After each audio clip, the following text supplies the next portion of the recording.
So what is one concrete suggestion that this committee should act on in order for the targeting that did occur, the IRS wrongdoing that did occur, can be addressed? Each of you, if you could limit your comments, one suggestion.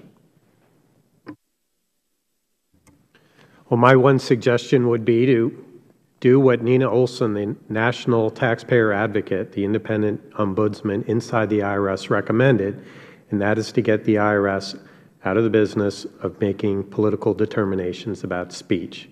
And this is something I think the committee should encourage the IRS to do. It already has the authority to do, and it has other agencies to make these determinations, and the IRS wouldn't have to do anything further. Thank you.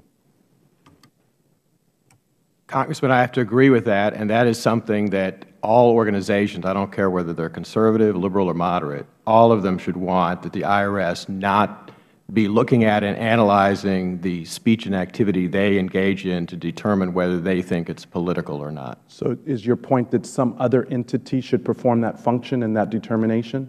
No, it's just that the IRS has the wrong definition that it uses when it looks at 501c4s. I detail this in my testimony, but basically they've misinterpreted the law in a way they shouldn't be doing to use that against organizations, and they simply should not be doing that.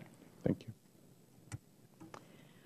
Well, when you have 10 children, I've just recommended 10 things. I've got to pick my favorite. So if you want to be sure that there's no targeting of citizens groups, you eliminate the process of having to ask the IRS for permission to operate as a citizens group. Just eliminate that application process altogether, and then you won't get into a fight about whether it was progressives or Tea Party, because you take away the power of the IRS to make that determination in the first place.